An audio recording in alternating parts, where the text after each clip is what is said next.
David Thompson never thought his life was anything special. Every morning at 5:30, he would wake up in his small apartment above the family restaurant he owned. The smell of fresh coffee and bacon would drift up from the kitchen below, where his head cook Maria was already preparing for the breakfast rush. The restaurant sat on the corner of Oak Street and 3rd Avenue, right in the heart of downtown Portland. It wasn't fancy, just red vinyl booths, checkered floors, and pictures of regular customers covering the walls. But it was home. David had bought the place 7 years ago, with money he saved from working construction jobs since he was 18. People loved coming to Thompson's Diner. The coffee was strong, the portions were big, and David knew everyone's name. Mrs. Patterson came in every Tuesday for her usual scrambled eggs and wheat toast. No butter. Tommy from the auto shop down the street stopped by for lunch every day, always ordering the same meatloaf special. The high school kids would pile in after football games, filling up the back booths with their loud laughter and endless appetites. David treated his workers like family. He had 12 people on his team. Some had been with him since day one. He paid them better than most restaurants in town, gave them health insurance when he could barely afford it himself, and always made sure they got time off when they needed it. When Jenny's mom got sick last year, David covered her shifts for 3 weeks and still paid her full wages. But the real heart of David's world was his wife, Lisa. They had met at the local library 5 years ago. David was there trying to figure out the tax forms for his business, getting more frustrated by the minute. Lisa worked at the front desk and noticed him struggling. She quietly walked over and helped him understand the paperwork, her voice soft and patient. Lisa was everything David wasn't, where he was loud and outgoing, always telling jokes to customers. She was quiet and thoughtful. She had a way of listening that made people feel heard. Customers would sometimes stay an extra hour just talking to her. When she helped out at the restaurant on busy weekends, she loved books more than anything. Their apartment was filled with them, stacked on every surface, organized in ways only she understood. She would read while David counted the day's earnings, both of them sitting at their small kitchen table in comfortable silence. She read everything: mystery novels, history books, poetry, even technical manuals that David couldn't make sense of. What most people didn't know about Lisa was that before she came to Portland, she had lived a completely different life. She used to be Lieutenant Lisa Chen in the Army, working in military intelligence for 8 years. She had served in places most people couldn't pronounce, doing work she never talked about. She was trained in things that seemed impossible, reading people's intentions from tiny details, gathering information without anyone noticing, and planning operations that had to work perfectly the first time. But Lisa had chosen to leave that world behind. She was tired of the constant tension, the life-or-death decisions, the weight of secrets she could never share. When she met David, she saw a chance for something she had never had, a normal, peaceful life with someone who made her laugh every day. David knew about her military background, of course. Lisa had told him on their third date, worried he might think differently of her. But David just smiled and said he was proud of her service, then asked if she wanted to share dessert. He never pushed her to talk about those years, never asked for war stories. He seemed to understand that she had closed that chapter of her life. Their friends and neighbors saw Lisa as David's quiet, book-loving wife who worked part-time at the library. She would wave hello from their apartment window, tend to the small garden she kept behind the restaurant, and sometimes help customers find books when they asked about something they wanted to read. She seemed perfectly content with her simple routine. The restaurant was doing better than David had ever imagined. They served 300 customers on busy days, and David had just signed a new lease that would keep them in the building for 5 more years. He was even thinking about expanding, maybe taking over the empty shop next door to add more seating. The neighborhood loved having them there. Local businesses would recommend Thompson's Diner to their customers. The mayor had eaten there twice, both times posting photos on social media about supporting local businesses. David felt like he was living the American dream, working hard, treating people right, and building something that mattered. Lisa seemed happy too. She would wake up early to make David coffee before he went downstairs to open the restaurant. She would stop by during her lunch break from the library, always bringing him something she had baked the night before. In the evenings, they would take walks around the neighborhood, Lisa pointing out details David never noticed, how Mrs. Garcia had planted new flowers, or how the old brick building on the corner had interesting architectural details. But sometimes, David caught Lisa watching people a little too carefully when they were out to dinner. She would always choose the seat facing the door. She noticed things others missed when someone was nervous, when conversations at nearby tables got too quiet, when cars had been parked in the same spot for too long. David thought it was just part of who she was, not realizing these were habits. From a life she thought she had left behind. Their world felt secure and predictable. David would work long days at the restaurant. Lisa would spend her time with books and quiet conversations with library visitors, and they would come home to each other every night. They talked about maybe starting a family soon, taking vacations to places Lisa had read about, growing old together in their little apartment above the restaurant. What they didn't know was that powerful people in expensive suits were already looking at their block, making plans that would change everything. Forces much bigger than a small restaurant were moving, and David and Lisa's peaceful life was about to be turned upside down. The storm was coming, but for now, they were still living in the calm before it hit. The first sign of trouble came on a Tuesday morning in March. David was flipping pancakes when a man in an expensive gray suit walked into Thompson's diner. He looked completely out of place among the construction workers and office employees, having their usual breakfast. His shoes were so shiny they reflected the overhead lights, and his briefcase probably cost more than David made in a month. The man introduced himself as Mr. Harrison from Apex Development Corporation. He slid a business card across the counter and smiled in a way that didn't reach his eyes. He wanted to buy David's building, along with the entire block. The offer was for $200,000, about half of what the property was actually worth. David politely declined. He had just signed a 5-year lease extension. His business was growing. This was his life, not just some investment. Property. Mr. Harrison's smile got a little tighter, but he stayed polite. He left another card and said to call him if David changed his mind. Then he walked out, leaving behind the feeling that something had just shifted in David's world. At first, nothing seemed different. The restaurant stayed busy. Regular customers kept coming in, and Lisa continued her quiet routine at the library. But then small things started going wrong. Little things that David tried to tell himself were just coincidence. The health inspector showed up on Friday. This wasn't unusual. Restaurants get inspected regularly. But Inspector Johnson, who had been coming for 3 years and always found everything in perfect order, wasn't there. Instead, a new inspector named Williams arrived with a clipboard and an attitude. He spent 4 hours going through everything with a magnifying glass, finding problems that had never been problems before.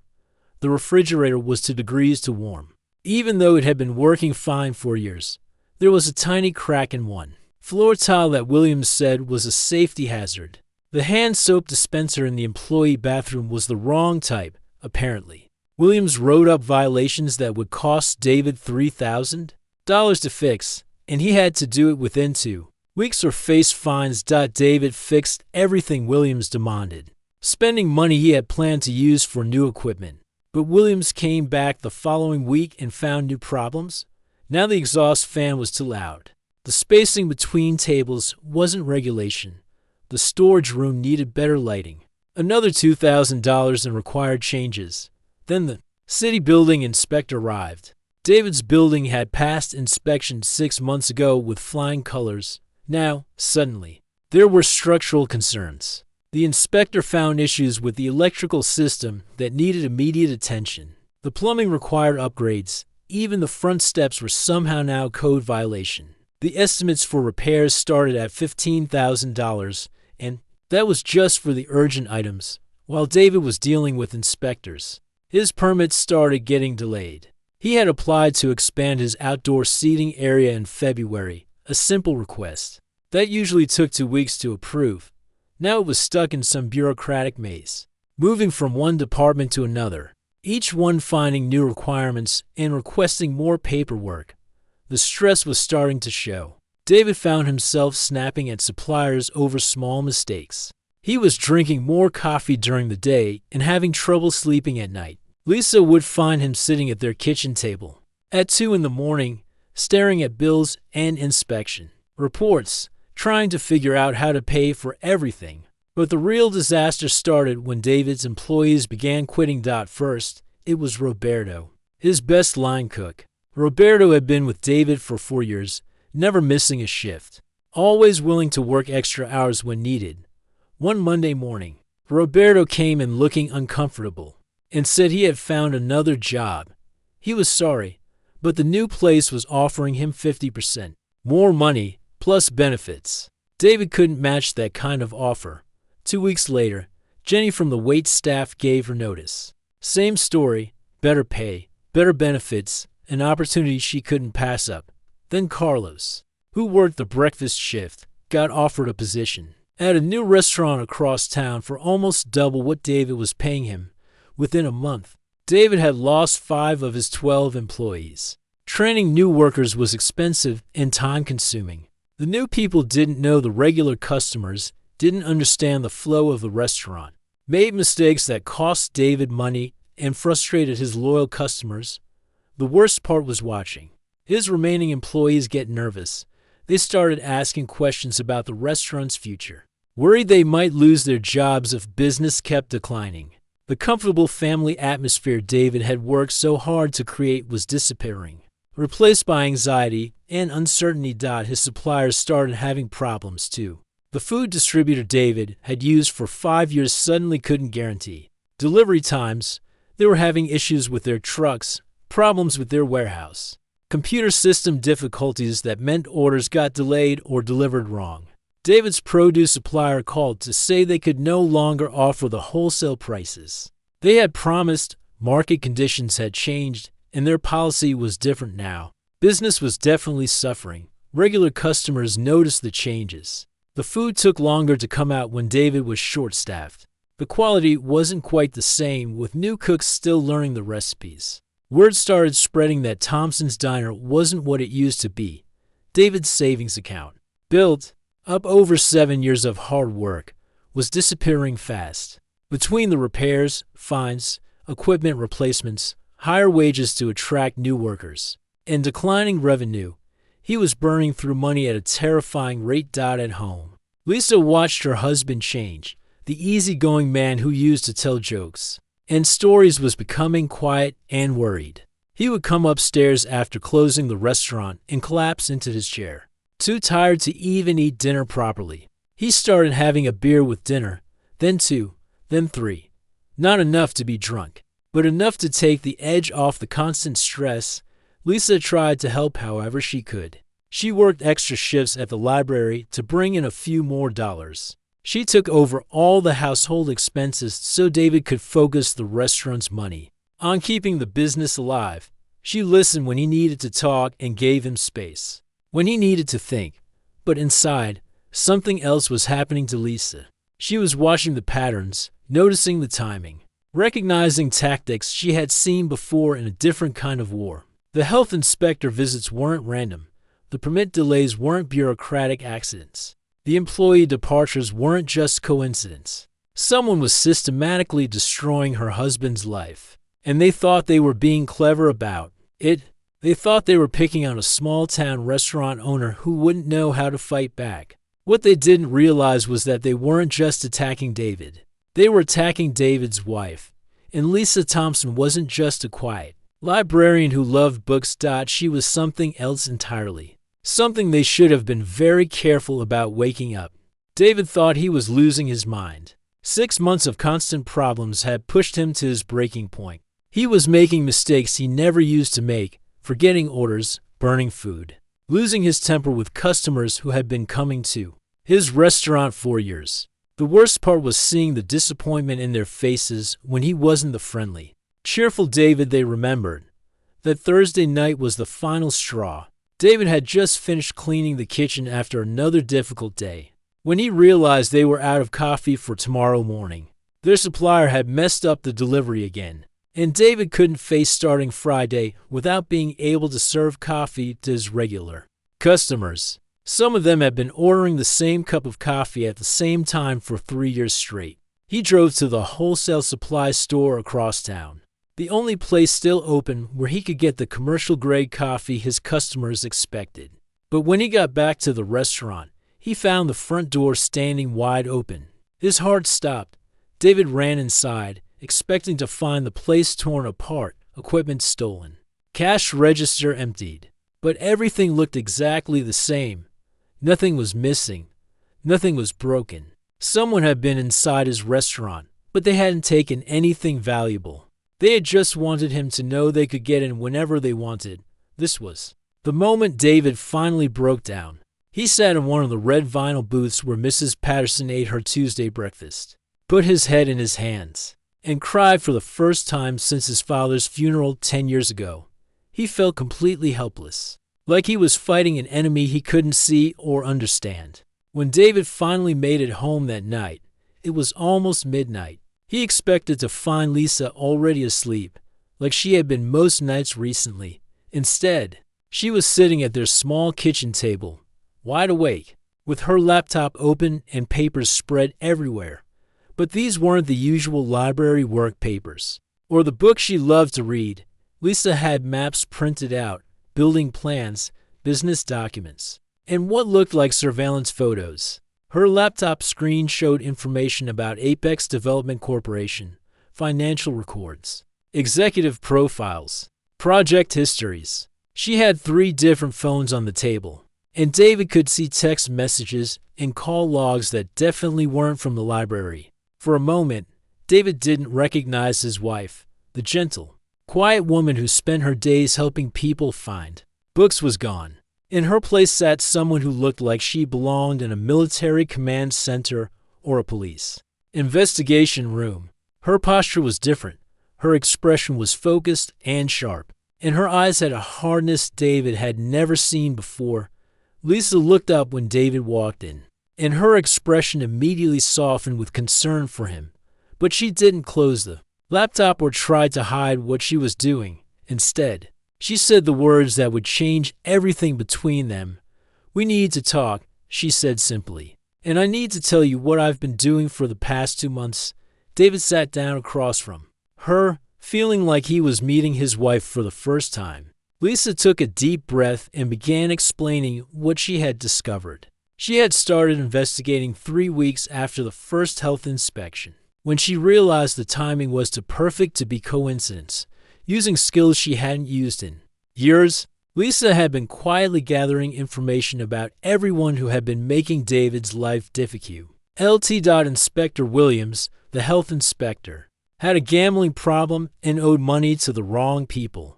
3 months ago, someone had paid off his debts in exchange for targeting specific businesses. The city building inspector had received a cash payment through a shell company that traced back to Apex Development Corporation. The permit delays were being orchestrated by a city council member who had received campaign contributions from the same shell company. But Lisa had gone much deeper than just local corruption. She had researched Apex Development Corporation itself, and what she found was terrifying. This wasn't the first time they had used these tactics. Over the past 5 years, Apex had forced out small business owners in 7 different cities using the exact same playbook. Corrupt inspections, permit delays, employee poaching, supplier disruption, and intimidation. The employees who had quit David's restaurant hadn't found better jobs on their own.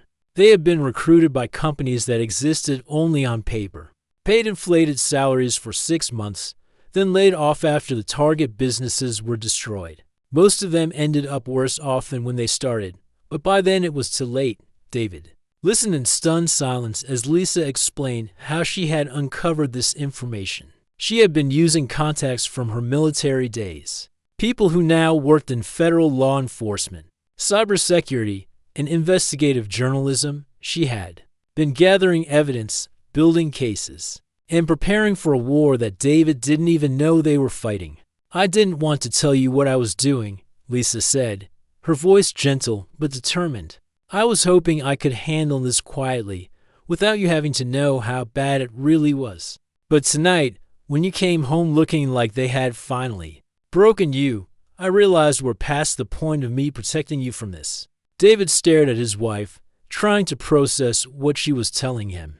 The woman he had married, the quiet librarian who loved poetry and gardening, had been conducting a sophisticated intelligence operation for 2 months. She had been investigating corruption, tracking money laundering, and building legal cases, while he thought she was just reading books and checking out library materials for people. "Who are you?" David asked, not accusingly, but with genuine wonder. Lisa smiled, and for a moment she looked like his gentle wife again. "I'm the same person I've always been. I'm the woman who loves you more than anything in the world, who chose to leave my old life behind because I wanted peace and happiness with you. But I'm also someone who spent 8 years learning how to identify enemies, gather intelligence, and plan operations that had to work perfectly the first time." She reached across the table and took his hands, which were shaking slightly. "I never wanted to use those skills again. I thought I had put that part of my life away forever. But they made a mistake, David. They thought they were attacking a small restaurant owner and his quiet wife. They did their research on you, but they never bothered to find out who I really was." David looked at the evidence spread across their kitchen table, documents that proved conspiracy, corruption, and a pattern of illegal activity that stretched across multiple states. He looked at his wife, who had somehow transformed from a victim into a strategist in the span of a few hours. "What do we do now?" he asked. Lisa's expression became serious, focused, and slightly dangerous. "Now we show them what happens when you pick a fight with someone who actually knows how to fight back. They wanted to play games with our life, destroy everything we've built together, and think we would just give up and go away quietly." She gestured to the evidence on the table. "But I've spent the last 2 months learning everything about them, their finances, their methods, their weaknesses, and their crimes. I know which officials they've bribed, which laws they've broken, and which federal agencies would be very interested in what they've been doing." Lisa stood up and walked to the window, looking out at the restaurant below where David had poured his heart and soul for 7 years. When she turned back to him, David saw something in her eyes that made him understand why she had been successful in military intelligence. "They thought they could intimidate us because they saw a small business owner and a librarian," Lisa said quietly. "What they actually did was attack a family, my family, and I don't let anyone hurt my family." For the first time in months, David felt something other than despair. He felt hope, and something that might have been excitement. His wife wasn't just going to help him fight back. She was going to teach their enemies why they should have been much more careful about choosing their targets. The quiet life was over. The real fight was about to begin. Lisa's war began at exactly 6 in the morning on a Monday, while David was downstairs preparing for the breakfast rush. She was in their apartment making phone calls that would change everything. Her first call was to someone named Jackson, a former Army colleague who now worked for the FBI's Financial Crimes Unit. "I need you to look at something," Lisa said, her voice carrying the authority she had learned years ago. "I'm sending you documents about a development company that's been bribing government officials and targeting small businesses. This isn't just local corruption. It's a pattern that crosses state lines." Jackson had served under Lisa in Afghanistan and knew exactly how thorough her investigations could be. When he received her email an hour later, he found a perfectly organized case file with financial records, communication logs, and evidence that would have taken his team months to gather. Lisa had done their job for them. Her second call was to someone named Rodriguez, an investigative journalist at the Washington Herald who specialized in corporate corruption. Lisa and Rodriguez had never met, but they had a mutual friend from Lisa's military days who had made the introduction. "I have a story for you," Lisa said. "A billion-dollar development company has been systematically destroying small businesses across 7 states using bribery intimidation, and fraud. I have documentation for everything. Rodriguez was initially skeptical. Tips like this usually came from angry business owners with more emotion than evidence. But when Lisa's email arrived, filled with bank records, recorded conversations, and a detailed timeline of criminal activity, Rodriguez realized this was the kind of story that could win awards and change laws. Lisa's third call was the most important one. She contacted someone named Chen, who worked for a cybersecurity firm that specialized in protecting businesses from corporate espionage. Chen owed Lisa a favor from their time serving together, and Lisa was finally ready to collect. I need you to look into Apex Development Corporation's digital communications, Lisa said. I have reason to believe they're using electronic surveillance and cyber attacks against small business owners. Can you find evidence of that? Chen's company had access to tools and techniques that could trace digital fingerprints most people never knew existed. Within 48 hours, Chen discovered that Apex had been monitoring David's email, tracking his phone calls, and even accessing his business computer remotely. They had been watching everything David did, planning their next move based on his responses to their previous attacks. But Lisa wasn't just gathering evidence. She was also preparing to strike back in ways that would hurt Apex where they were most vulnerable. Their reputation and their money. She spent 3 days creating anonymous social media accounts and building online profiles that looked completely legitimate. Then she began posting carefully crafted messages on business forums, local community groups, and review websites. She wasn't lying or making anything up. She was simply sharing true information about Apex's business practices in places where their potential customers and investors would see it. The posts were subtle but devastating.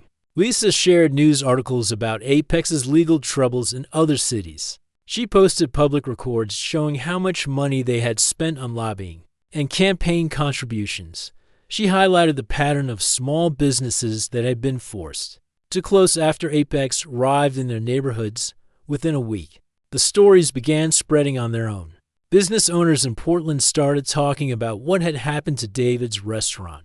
Local investors began asking questions about Apex's methods. The company's carefully maintained public image as a responsible developer began to crack. But Lisa's most brilliant move was still coming, using her contacts in the cybersecurity world. She ensured that certain internal Apex communications would become available to journalists and investigators through completely legal channels. These weren't stolen documents, they were communications that Apex executives had sent through unsecured channels, thinking no one was paying attention. The emails revealed exactly what David and Lisa had suspected, Apex executives discussing which officials to bribe, how much money it would take to delay permits, and which small businesses they planned to target next. They even had code names for their operations. David's restaurant was called Project Cleanup. As the evidence began reaching the right people, David started noticing changes. Inspector Williams, the health inspector who had been harassing the restaurant for months, suddenly stopped showing up. David later learned that Williams had been suspended pending an internal investigation. The city building inspector who had found so many mysterious problems was transferred to a different department overnight. The permits that had been stuck and bureaucratic delays for months suddenly began moving through the system. The city council member who had been blocking David's expansion application recused himself from the vote, citing a potential conflict of interest that everyone now knew about. David's former employees started calling, asking if their jobs were still available.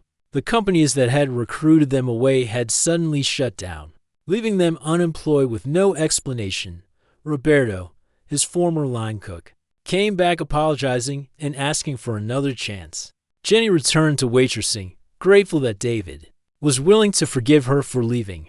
The suppliers who had been having mysterious problems with deliveries and pricing suddenly found solutions to all their issues. David's food distributor called to apologize for the recent difficulties and offered him a discount on his next 3 months of orders. His produce supplier returned to the original pricing they had promised, but the real satisfaction came when David saw the fear in Mr. Harrison's eyes. The Apex executive returned to the restaurant on a Thursday morning, but this time he wasn't confident and threatening. He looked nervous, almost desperate. His expensive suit was wrinkled, and his usually perfect hair was disheveled. "We need to talk," Harrison said, sliding into the same booth where he had made his original offer months ago. David poured him a cup of coffee and sat down across from him. "I'm listening. The offer to buy your building is off the table," Harrison said, trying to sound casual but failing completely. "We've decided to focus our development efforts in other areas. You won't be hearing from us again." David nodded slowly, savoring the moment. "That's probably for the best. I hear your company has been having some legal difficulties lately." Harrison's face went pale.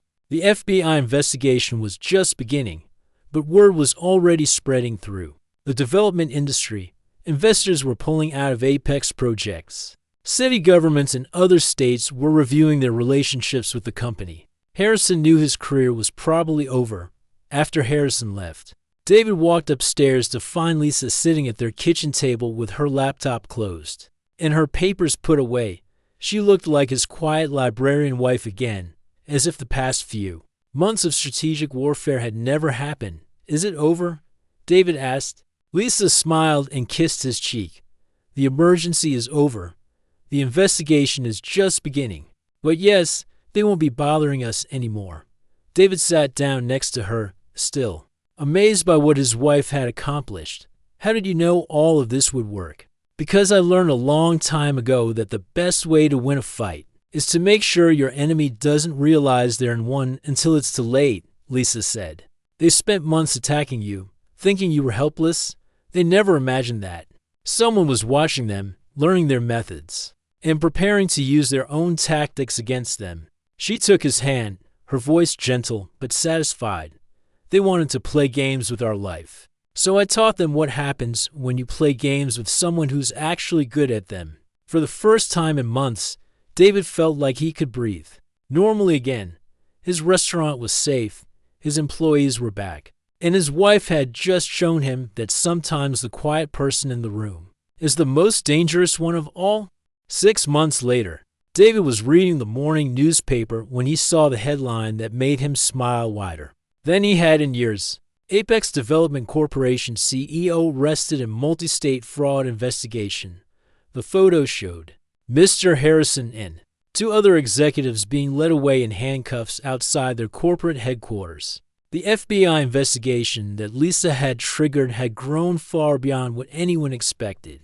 What started as a look into local corruption had uncovered a nationwide scheme involving dozens of city officials, fake companies, and millions of dollars in illegal payments. Apex hadn't just been targeting small businesses in Portland. They had been running the same operation in 12 different cities across the country. The morning news was even better. The reporter stood outside the federal courthouse, explaining how the investigation had revealed a pattern of criminal activity stretching back 5 years. Inspector Williams had agreed to cooperate with prosecutors in exchange for a reduced sentence. The city building inspector was facing federal charges for accepting bribes. 3 city council members had resigned in disgrace. But the sweetest victory was what happened to Thompson's Diner. The story of how a small restaurant owner and his wife had taken down a billion-dollar corporation had captured people's imagination. Local news stations had picked up the story first, then regional papers, and finally national media outlets. David became a symbol of the small business owner who refused to give up. Customers came from across the state just to eat at the restaurant that had stood up to corporate bullies. Tour buses would stop outside so people could take pictures with David and hear the story firsthand. The mayor, who had ignored David's problems for months, now called him a local hero and gave him a key to the city. The restaurant was busier than it had ever been. David had to expand his staff to 22 people and still had trouble keeping up with demand.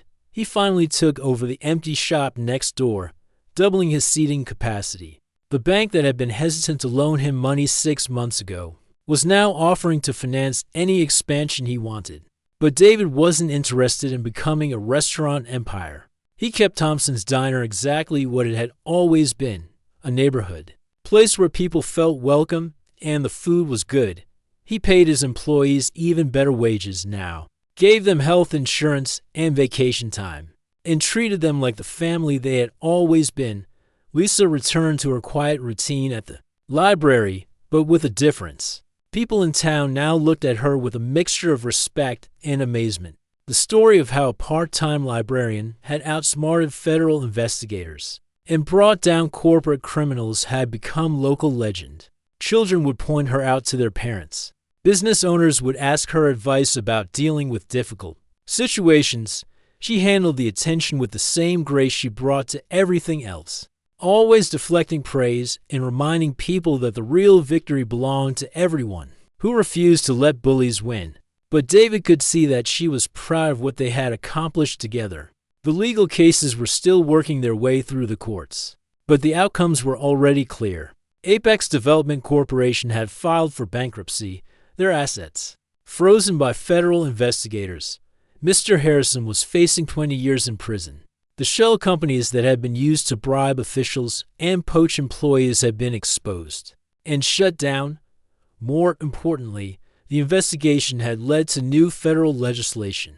Congress passed the Small Business Protection Act, which made it a federal crime to use corruption and intimidation tactics against small business owners. The law included protections that would prevent future companies from using the playbook that Apex had perfected. David and Lisa were invited to Washington, D.C. for the bill signing ceremony, standing in the Rose Garden, watching the president sign legislation that would protect thousands of future families from what they had experienced.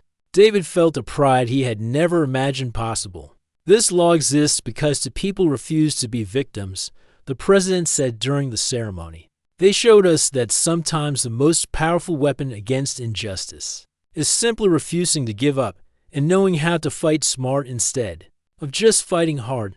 After the ceremony, a young reporter approached Lisa. Mrs. Thompson, can you tell us how a librarian was able to take down $1 billion corporation? Lisa smiled, looking every bit the quiet book lover that everyone expected her to be. I think you're asking the wrong question. The real question is how $1 billion corporation thought they could intimidate people without bothering to find out who they were really dealing with. She paused, then continued with the gentle wisdom that had made her such a beloved figure at the library.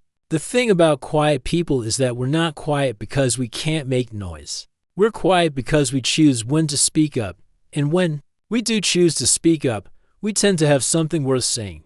Back in Portland, life had settled into a new normal. The restaurant was thriving beyond David's wildest dreams. But more importantly, it remained the heart of the community it had always been. Mrs. Patterson still came in every Tuesday for her scrambled eggs and wheat toast. Tommy from the auto shop still ordered the meatloaf special every day. The high school kids still filled the back booths after football games. David and Lisa had used some of their newfound success to give back to the community. They started a fund to help other small business owners who faced similar challenges. Lisa volunteered to teach classes on business research and legal rights. David sponsored the local high school's business club and mentored young people who wanted to start their own companies. But the most satisfying change was personal. David had learned that he wasn't as helpless as he had thought during those dark months. He had discovered reserves of strength and determination he didn't know he possessed.